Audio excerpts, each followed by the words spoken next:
Learn English with सरिता। मैं हूं सरिता झा। आज के क्लास में हम लोग सीखते हैं फ्यूचर परफेक्ट कंटिन्यूअस टेंस के बारे में। गाइस, टेंस का क्लास जारी रखते हुए ये हमारा लास्ट क्लास है, इसलिए पिछले वीडियोस में मैं आपको सारे टेंसेस एक एक करके पढ़ा चुकी हूँ। प्लीज़ उस वीडियो को भी आप लोग जरूर देखें। चलिए शुरू करते हैं आज का क्लास। इस टेंस का प्रयोग ऐसे वाक्यों हेतु होता है जो भविष्य में किसी समय तक जारी रहेंगे। ऐसे वाक्यों में समय का संदर्भ आवश्यक है। गाइस, एग्जाम्पल से बेहतर समझेंगे। देखिए, एग्जाम्पल है 5 बजे वे 2 घंटे से पढ़ रहे होंगे।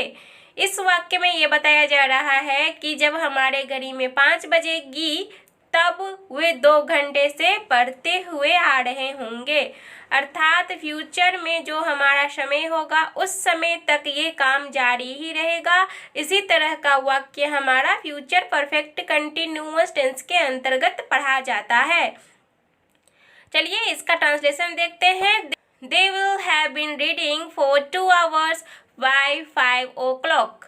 सेंटेंस स्ट्रक्चर में आगे बताती हूँ। सेकेंड एग्जाम्पल, वर्ष 2025 में हम लोग इस मकान में 5 वर्ष से रह रहे होंगे। इस वाक्य में भी देखिए, आने वाले समय 2025 में हमारा यहाँ रहना होगा और हम लोग कंटिन्यूअसली रह रहे होंगे 5 वर्ष तक। अर्थात हमारा काम जारी ही रहेगा आने वाले समय तक। इसी तरह के वाक्य हम फ्यूचर परफेक्ट कंटिन्यूअस टेंस के अंतर्गत पढ़ते हैं। Translation, we shall have been living in this house for 5 years by the year 2025। तो इसकी पहचान क्या हो गई? जिस हिंदी वाक्य के अंत में रहे होंगे, रहे होगा लगा हो और टाइम के साथ से लगा हो, इस तरह का वाक्य जो होगा वो हमारा फ्यूचर परफेक्ट कंटिन्यूअस टेंस का होगा। चलिए अब हम लोग सेंटेंस स्ट्रक्चर को समझ लेते हैं, जो कि है सब्जेक्ट प्लस विल या shall plus have been plus verb का फर्स्ट फॉर्म प्लस आईएनजी, या नहीं तो V4 भी लगा सकते हैं, प्लस ऑब्जेक्ट प्लस सिंस या फॉर प्लस हमारा टाइमिंग पार्ट। एग्जाम्पल से समझिए। I shall have been playing football since morning. मैं सुबह से फुटबॉल खेल रही हूँगी। तो सब्जेक्ट क्या हो गया? आई के साथ शैल लगाते हैं तो शैल हमारा हेल्पिंग वर्ब, फिर हैव बीन, फिर प्ले V1 होता है जिसके साथ आईएनजी लगाने पे प्लेइंग, ऑब्जेक्टिव पार्ट फुटबॉल, फिर since morning. They will have been working for 3 hours। वे लोग 3 घंटे से काम कर रहे होंगे। ठीक है, इसी तरह का सेंटेंसेस हम फ्यूचर परफेक्ट कंटिन्यूअस टेंस के अंतर्गत पढ़ते हैं। चलिए अब हम लोग इसका कुछ पॉइंट्स टू रिमेम्बर कर लेते हैं।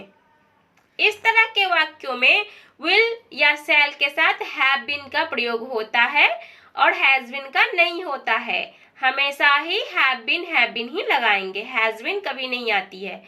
फिर सिंस का प्रयोग हम कब करते हैं? जब पॉइंट ऑफ टाइम बताते हैं, जैसे since January, since morning, since 5 o'clock। और फिर फॉर का प्रयोग हम कब करते हैं? जब हमारा पीरियड ऑफ टाइम होता है, जैसे कि for 2 hours, for some times, for 3 months etc। इस तरह से हम लोग फॉर और सिंस का यूज करते हैं। चलिए अब हम लोग इसका निगेटिव एंड इंट्रोगेटिव सेंटेंसेस को बनाना समझ लेते हैं, जिसकी सेंटेंस स्ट्रक्चर होती है निगेटिव के लिए सब्जेक्ट प्लस विल या shall plus not plus have been plus V4 plus object plus since या फॉर प्लस टाइमिंग पार्ट। देखिए example, I shall have been playing football since morning. ये हमारा affirmative sentence हो गया, जिसमें हम नहीं क्वेश्चन पूछते हैं और नहीं हम निगेटिव बोलते हैं, तो उसे हम बोलते हैं अफर्मेटिव सेंटेंसेस। अब इसे निगेटिव बनाएंगे तो क्या करेंगे? नोट लगा देंगे, जो कि सेंटेंस हो जाएगा I shall not have been playing football since morning. Morning, ये हमारा क्या हो गया, निगेटिव सेंटेंसेस, जिसका मतलब हो गया मैं सुबह से फुटबॉल नहीं खेल रही होंगी। ठीक है, अब हम नेक्स्ट एग्जाम्पल से समझ लेते हैं। 5 बजे वे 2 घंटे से नहीं पढ़ रहे होंगे।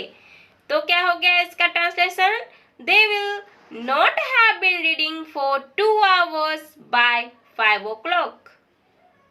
दे हमारा सब्जेक्ट होता है, विल हेल्पिंग वर्ब, उसके आगे नॉट, फिर हैव बीन, फिर रीडिंग, रीड प्लस ing, फिर फॉर 2 hours बाय 5 o'clock। समय बताने से पहले हमें बाय का यूज करना होता है। अगला सेंटेंस, वर्ष 2025 में हम लोग इस मकान में 5 वर्ष से नहीं रह रहे होंगे।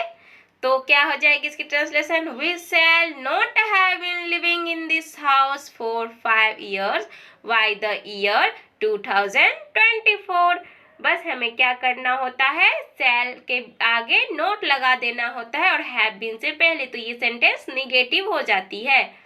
चलिए अब हम लोग इंटरोगेटिव सेंटेंसेस को बनाना समझ लेते हैं, जिसका सेंटेंस स्ट्रक्चर होती है विल या shall plus subject plus have been plus V4 plus object plus since या फॉर प्लस हमारा टाइमिंग पार्ट और क्वेश्चन मार्क्स देना ना भूले। जैसे कि मैं आपको हर एक वीडियो में बता चुकी हूँ कि इंट्रोगेटिव बनाने के लिए हमें हेल्पिंग वर्ब को पहले ले लेना होता है। तो विल या शैल हम पहले ले लिए और बाकी का हमारा सेंटेंस स्ट्रक्चर वैसे ही रह गया। चलिए अब हम लोग एग्जाम्पल देख लेते हैं। I shall have been playing football since morning, ये हमारा अफर्मेटिव सेंटेंस हो गया। इसे हमें इंट्रोगेटिव बनाना होगा तो क्या करेंगे, शैल हमारा हेल्पिंग वर्ब जिसे पहले रख लिए, बाकी का सेंटेंस स्ट्रक्चर मेरा वैसे ही रह जाएगा। तो shall I have been playing football since morning, ये हमारा इंट्रोगेटिव हो गया, क्या मैं सुबह से फुटबॉल खेल रही होंगी। चलिए अब हम लोग नेक्स्ट एग्जाम्पल देखते हैं। क्या वे लोग 2 घंटे से टीवी देख रहे होंगे। तो इसकी सेंटेंस क्या हो जाएगी, will they have been watching TV for 2 hours। क्या वे लोग 2 घंटे से टीवी देख रहे होंगे, will they have been watching TV for 2 hours। क्या राम 1 घंटे से खेल रहे होंगे। तो will Ram have been playing for 1 hour। इसी तरह से आप लोग भी प्रैक्टिस करते रहें। चलिए अब हम लोग इंटरोगेटिव निगेटिव सेंटेंसेस बनाना सीख लेते हैं, जिसका मतलब होता है नकारात्मक प्रश्नवाचक वाक्य, जिस वाक्य से हम नकारात्मकता के साथ प्रश्न पूछते हैं, जिसकी सेंटेंस स्ट्रक्चर क्या होती है, विल या shall plus subject plus not plus have been plus V4 plus object plus since या फॉर पर फिर हमारा टाइमिंग पार्ट और क्वेश्चन मार्क्स देना ना भूलें। तो इसमें इंट्रोगेटिव भी है तो विल शैल हमारा हेल्पिंग वर्ब जिसे पहले लेना होता है, और निगेटिव भी है तो सब्जेक्ट के आगे नोट लगाना होता है। सिंपल है। और इसे हम शॉर्ट फॉर्म में बोले तो क्या बोलेंगे, वॉन्ट या सेंट, विल और नोट को लगा करके वॉन्ट हो जाती है और शैल प्लस नोट को लगा करके सेंट हो जाती है। तो वॉन्ट या shan't plus subject plus have been plus V4 plus हमारा ऑब्जेक्टिव पार्ट और क्वेश्चन मार्क्स देना ना भूले। चलिए अब हम लोग एग्जाम्पल से समझ लेते हैं। आई शैल या विल, आप बोलेंगे यहाँ पे शैल या विल दोनों ही क्यों लिए। मॉडर्न ग्रामर में अब हम हर एक सब्जेक्ट के साथ विल यूज कर सकते हैं और शैल का यूज हम केवल आई और वी के साथ ही कर सकते हैं। इसीलिए आई के साथ शैल यूज भी हो सकता है और विल का भी यूज हो सकता है। इसीलिए आई शैल या will have been playing match since morning, ये हमारा अफर्मेटिव सेंटेंस हो गया। मैं सुबह से मैच खेल रही होंगी।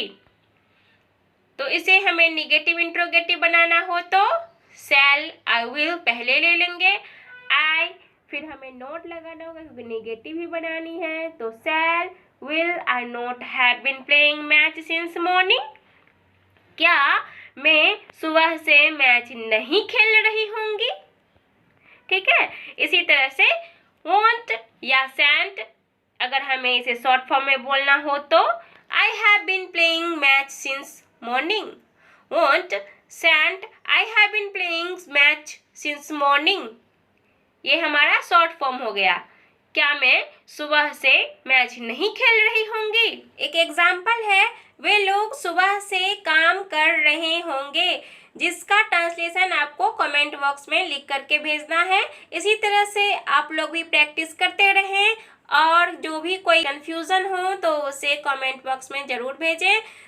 और वीडियो पसंद आए तो लाइक करना ना भूलें। चैनल पे नए हैं तो सब्सक्राइब करें।